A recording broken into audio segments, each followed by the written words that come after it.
Comment utiliser un Memo 2 sur une singère? Pour ce faire, je vous propose un petit modèle de chaussettes de portable. Donc, ici, j'avais pris un motif coccinelle. Aujourd'hui, je vais faire un motif un peu sympa. Ça va être une rose de Mario. Les petites roses que Mario prend pour lancer des boules de feu. Donc, on va prendre juste le même principe. Donc en fait, c'est un jersey qu'on vient replier et tricoter sur une bande. Donc dans mon cas, il s'agit d'un portable qui fait une hauteur de 127 mm, une largeur de 63 mm et une épaisseur de 9 mm. Ce qui se traduit après un essai par 34 mailles que j'ai réparties sur la fonture arrière et la fonture avant, euh, en alterné, enfin les fontures sont face à face, mais une aiguille sur deux pour faire mon montage. Et puis je ferai 54 rangs qui seront répartis 21 rangs tout en noir, 12 rangs pardon, pour le motif, et à nouveau 21 rangs pour que ce soit bien centré dans la hauteur pour terminer, donc à nouveau tout en noir. Donc la couleur de base c'est le noir. Ensuite je prendrai du vert pour le début de la fleur et du rouge pour le haut de la fleur. En fait, le vert pour la tige et le rouge pour les pétales. Donc, j'ai préparé mes fils, j'ai installé mon fil dans le chariot arrière, il est pris dans le pince-fil. J'ai réglé ma densité sur les deux chariots à 1. Mes curseurs qui permettent de récupérer les aiguilles sont bien au milieu de chaque côté. Et je me mets en position jersey. Et je vais pouvoir faire mon premier rang. Mon montage plutôt. Voilà. Alors, c'est légèrement desserré sur la fin. Je vais maintenant mettre mon peigne. Je fais un petit repère sur l'aiguille du milieu, ça me facilite le placement du chariot. Voilà. Je vérifie qu'il ne prenne pas de maille en passant et qu'il soit bien au milieu. Voilà, il ne passe pas dans les fils. C'est bon. Et je vais passer mon fil.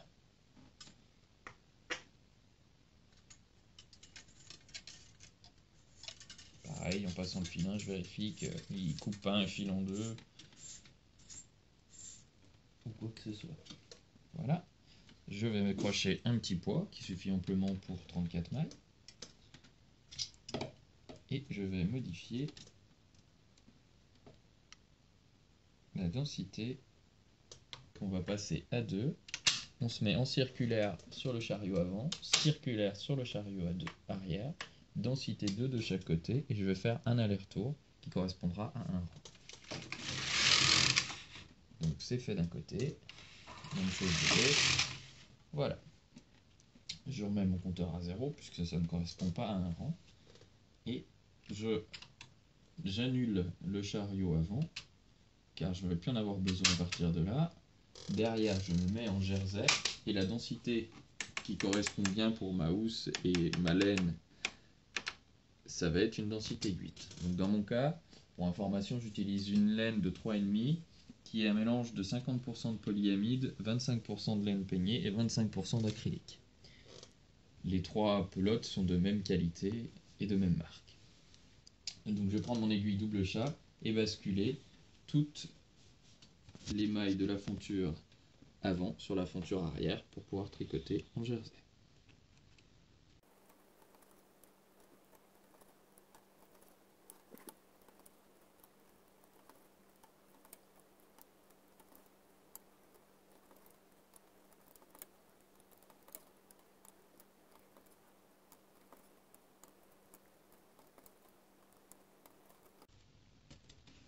Voilà, plus que 3 mailles.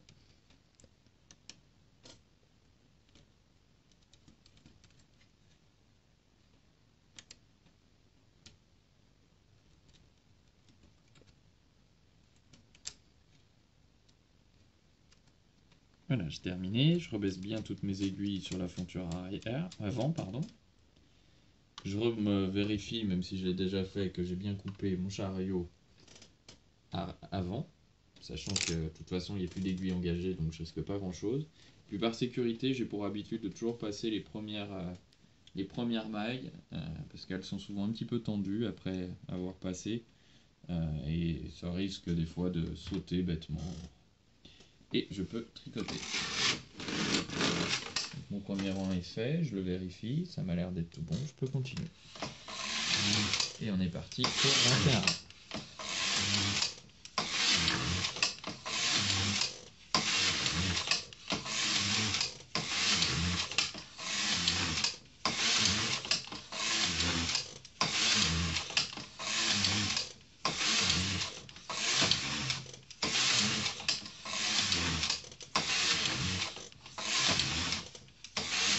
Voilà, 21 rangs. Alors maintenant, on va s'attaquer au jacquard. Pour ça, on va commencer par mettre ce que j'appelle un guide fil. Je ne sais même pas si le nom est exact. On va lever la fonture avant, le chariot avant, pardon, arrière. Et on va venir, donc ça se met dans ce sens-là, les petits bouts en plastique qui se déplacent sur les côtés, vous voyez, vers nous. Voilà. Et on va venir les mettre, mettre ces petites pièces en face, les encoches ici. Voilà. Donc alors, j'ai un petit curseur que j'ai déplacé et que j'ai pas rentré ici. Il faut que je le redéplace. Bien le rentrer, sinon on ne pourra pas le mettre. Voilà, donc là c'est en position, ça ne s'est pas maintenu. Pour que ça soit maintenu, on va juste pousser les curseurs de chaque côté.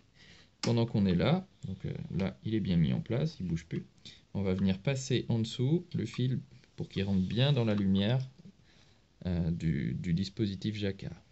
On va insérer notre deuxième fil, donc dans un premier temps la couleur de la tige, le vert. On fait bien attention en haut de faire en sorte qu'ils ne se croisent pas, sinon on va avoir des soucis qui vont faire bloquer enfin ça va faire des mailles qui vont bloquer, qui vont sauter et autres, parce que ça va modifier la tension du fil. Et le fil qu'on va utiliser, donc là mon fil vert, le fil secondaire, on passe bien dessous le rebord en plastique blanc, qui est en fait un repousse aiguille, et on fait passer le fil donc entre les deux fontures, et on va l'accrocher sur le pince-fil de gauche. Voilà. Donc là, je rebaisse mon chariot, et pour pas oublier tout à l'heure, on va se mettre en dispositif jacquard, donc j'annule tout, et en même temps, je vais aller presser la touche du bas, qui permet de le jacquard, et la touche de jersey. Voilà. Je vais rajouter ces aiguilles, donc je vais aller mettre le récupère aiguille, les curseurs vers le haut, et ça sera la seule modification que je ferai pour ici. Et puis pour pas être gêné, je vais carrément retirer la fonture avant, qui n'a plus aucune utilité ici. Alors, arrive du coup maintenant la chose importante. On va programmer le Memo 2. Dans un premier temps, on va le brancher. Et on va l'allumer. Alors, une petite présentation des boutons. Ici, on a la touche qui permet d'allumer. Voilà, c'est allumé. Et d'éteindre. Ici, la touche qui permet de programmer ou tricoter. Donc, nous, on veut programmer, on le met en bas sur le petit point. Et enfin, ici, c'est ce qui va permettre en fait de faire une inversion du choix. En fait, ce qui va se passer, c'est qu'ici, quand on va tricoter avec le fil secondaire, les mailles qu'on aura pressées, et si on bascule ici, ça sera l'inverse. C'est celles qui n'auront pas été pressées qui seront tricotées avec le fil secondaire. Donc nous, on est bien tout en bas, on veut tricoter, et la première des choses qu'on va devoir faire, ça va être définir la hauteur et la largeur de notre tricot. Donc j'appuie sur F, et là je vois un trait horizontal et un qui clignote. On nous demande donc la largeur. Je vais appuyer sur plus 1, dans mon cas, mon motif qui est ici, que j'ai préparé sur un des calques fournis. J'ai mis donc deux symboles différents pour symboliser les deux fils utilisés, le vert, donc on voit qu'au rang 4, il faudra que je change en vert jusqu'au rang 4, et en rouge à partir du rang 5. Et donc on va sur 12 rangs, et 12, là on le voit moins bien, 12 mailles. Donc je vais appuyer sur plus 1 jusqu'à arriver à 12. Une fois fait, j'appuie sur fonction à nouveau, le petit F, ça valide, et là on revoit une petite barre verticale et un 1. On nous demande donc la hauteur, comme la barre verticale. Dans mon cas, c'est 12 rangs aussi, comme 12 mailles, et je vais valider. Je suis maintenant, j'ai les deux petits triangles qui sont allumés, je suis dans la programmation de mon motif. rang par rang. Donc j'insère mon calque sur le côté. Voilà. Et je vais prendre mon poinçon qui sert à appuyer. Et je vais faire rang par rang, appuyer sur les endroits que j'ai symbolisés par un rond ou une croix. Dans le mémo, il n'y a aucune importance que ce soit un rond ou une croix, c'est juste pour moi, pour m'aider et m'en rappeler.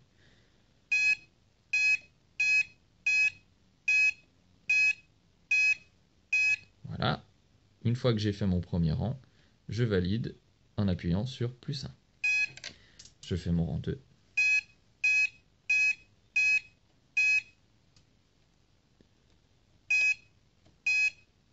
Alors faire bien attention, parfois le calque bouge un petit peu, donc le remettre à chaque rang si besoin. Le rang 3. Le rang 4. +1 et ainsi de suite, et on va continuer comme ça. Si toutefois il y a une erreur de fait, alors ça permet déjà à chaque fois on voit le rang qu'on doit faire, donc rang 5, on a une petite aide ici qui dit que le 4, donc je sais où je me trouve dans mon motif. Et puis on a cette touche ici, là, qui va permettre en fait d'effacer une ligne si on s'est trompé. Donc en cas d'erreur, on appuie et on la reprogramme à nouveau depuis le début de la ligne.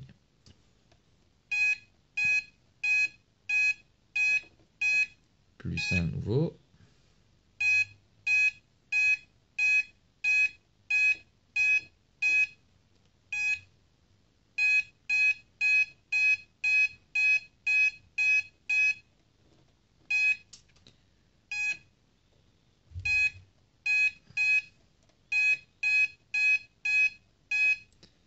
Rang 9.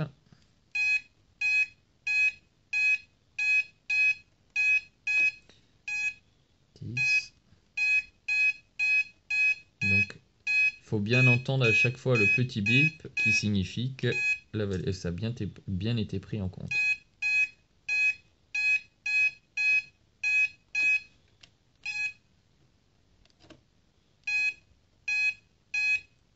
Voilà, là j'ai fini de faire mes 12 rangs. Je rappuie sur +1 et je vais revenir à 1, puisqu'il a enregistré qu'il y avait bien 12 rangs. Il reste à mettre les fonctions particulières. Donc dans mon cas, il va y en avoir une. Donc j'appuie sur F à nouveau. J'ai un petit F qui apparaît. Et là, je vais pouvoir sélectionner les fonctions particulières qu'on trouve en haut. Alors on a ici ce qu'on appelle les pics. Ça permet de sélectionner automatiquement une aiguille sur deux. Ça ne m'intéresse pas. Ici, on a la symétrie verticale qui permet en fait de répéter le motif. Ça permet parfois, dans le cas d'un motif symétrique, on n'en fait que la moitié, puis ça va le répéter. Symétrie horizontale, la même chose, mais en horizontal. Double rang, qui permet de doubler la hauteur, double maille, doubler la largeur. Et ici, c'est la touche qui va m'intéresser, c'est celle qui va faire l'espacement motif. Donc dans mon cas, ce qui va me permettre d'éviter que mon motif se répète tout de suite. En fait, ça va le décaler d'une largeur, et puis en hauteur, ça le décalerait aussi. Donc dans mon cas, le décaler d'une largeur a cet avantage de faire qu'il ne va pas se recommencer juste au bout la maille suivante. Donc par sécurité, on le valide, et ainsi je suis tranquille. Ici, ça va être ce qui va permettre de faire un arrêt sur rang, si on veut répéter, donc à tout moment on peut l'utiliser pendant le tricot. Si on veut répéter un rang, par exemple je veux rallonger ma tige, et je vais faire 2 rangs de plus, et je double mon rang, et puis ça va me faire une tige plus longue. Et pour le renlever, je rappuie dessus, et à nouveau je peux retricoter. Et enfin, la touche jacquard norvégien qui permet de faire du jacquard norvégien juste en utilisant cette touche. Voilà, je rappuie sur F pour valider et je suis venu sur 1. Donc, derrière, on a un curseur ici et on va venir le régler. Donc il y a une petite marque au milieu qu'on voit peut-être pas très bien, et on va venir la mettre en fait sur la première aiguille, la première maille de gauche qui va être tricotée. Donc dans mon cas, il y a la première maille de gauche. Il faut bien se dire qu'on est sur l'envers. Là, on va tricoter, ce qu'on va voir vers nous, c'est l'envers. Donc la première maille de gauche, dans mon cas, ça va être, j'ai calculé à l'avance, il faut la placer sur le rang 15. Donc je me mets et je vais appuyer sur la touche centrée du mémo. Donc la touche centrée du mémo qui est ici. Donc j'appuie dessus et ça va me centrer mon mémo. C'est validé. Maintenant, Je compte 5. 1, 2, 3, 4, 5 aiguilles. De toute façon, 15 plus 5, ça fait bien 20. On arrive ici et je vais venir mettre mon taquet en butée. Voilà, je l'amène contre. Et je serre. De la même chose de l'autre côté, je déplace mon curseur. Alors mon motif il fait 12 de large. Donc pour un motif de 12 de large, plus 5, j'ai calculé qu'il devait arriver sur le 0 de gauche. Voilà, même chose, je vais chercher mon taquet et je le mets contre. Donc c'est ces butées, ces taquets qui vont faire en fait que le curseur va s'arrêter au bon endroit. J'arrive, je le ramène à droite, je me mets en position tricot et je peux partir. Donc, j'ai mon motif, je peux le sortir, j'en ai plus besoin dans le mémo. Je vais juste vérifier que j'ai bien programmé mon premier rang. C'est bien, c'est ce que je voulais. Je peux donc continuer. Donc j'ai fait mon rang 1, mon rang 2. Je vérifie à chaque fois que le fil est bien passé. Ça me paraît bon partout et je continue. Mon rang 3. 4 et j'ai dit qu'au cinquième il fallait un changement de couleur, donc je vais juste changer mon fil vert par un autre fil rouge, par un autre fil qui est le fil rouge. Donc je vais le couper, le sortir du pêcheur et mettre le fil rouge à la place. Voilà. Ce fil vert, on peut aller l'accrocher si on veut. Je vais descendre ma fonture, ça permettra de voir un peu mieux l'envers du travail. Donc j'ai coincé mon fil, là je vais retirer le fil vert et passer un fil rouge dans le pêcheur.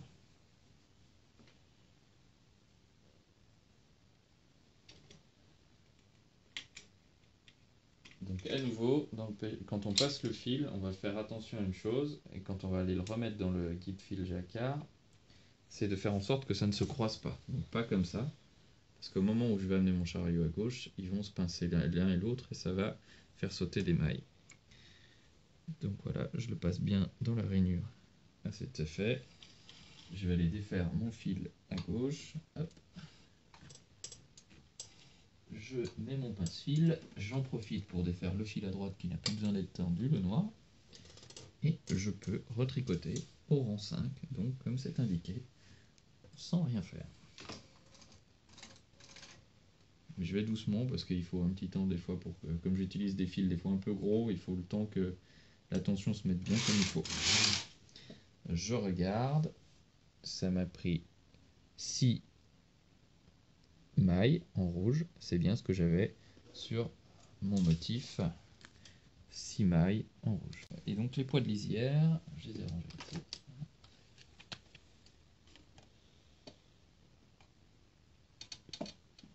De chaque côté.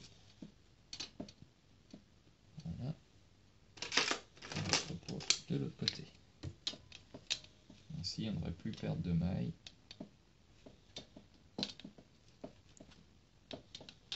Alors le souci c'est que j'ai une descente qui est un peu serrée.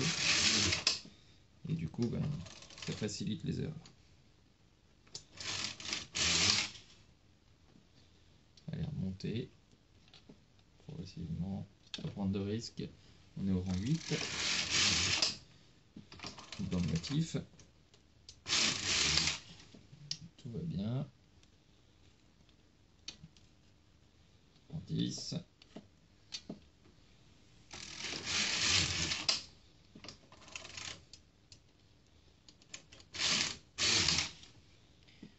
Tout est bien. Un dernier rang et le motif sera terminé. Voilà, le motif est terminé. Donc on est au rang 12 et il ne reste plus qu'à enlever le dispositif jacquard. Hop. On enlève le fil. Voilà. On range. Le fil, on va le couper, le mettre là en attendant. Voilà. Ensuite ça, on va aller l'accrocher au guide fil, au pince-fil. Voilà. On n'oublie pas d'enlever les réglages jacquard. Donc on annule et on passe en jersey, densité 8. On a les poids de lisière. Tout doit être bon. Il n'y a pas trop de serrage. On peut éteindre le dispositif et le débrancher. Et on continue. Donc pour 21 rangs. Voilà. 2, 3.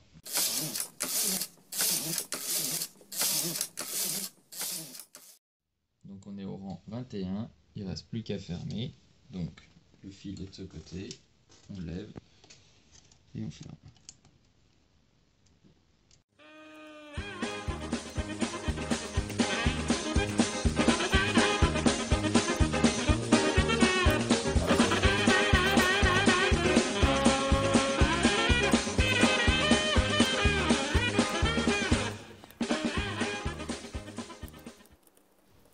Voilà, le tricot est terminé. On peut voir le motif. On peut le voir aussi sur le revers. Voilà. Il nous reste donc plus qu'à le coudre en bas, couper les fils et les nouer, et puis faire une bande de couture sur le côté, en grafting par exemple. Bon tricot à vous!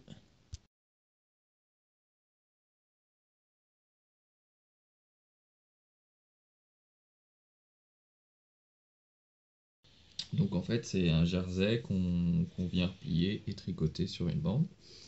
Dans mon cas, pour un portable qui fait 127 mm d'auteur, 63 mm de largeur.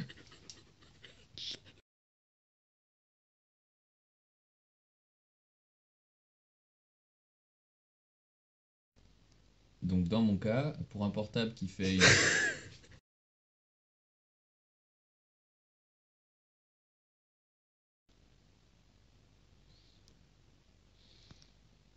Non, j'ai pas extrait là. J'attends d'être sûr.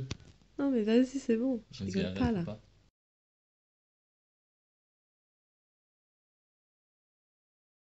Donc dans mon cas, il s'agit d'un portable qui fait 12,7 cm de hauteur, 6,3 cm de largeur et 0, non, t'es chiante, hein!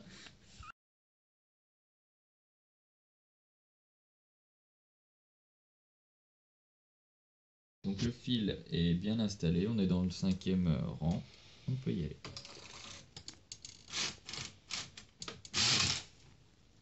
Et ça n'a pas marché.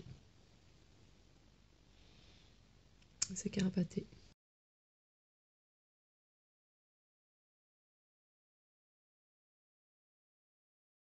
Et il nous reste donc 21 rangs à faire en fil avec le fil principal.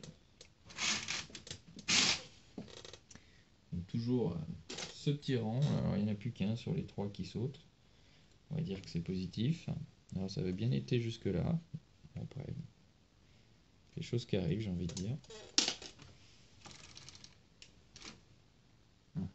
L'erreur vient de moi, j'avais croisé mes fils en haut.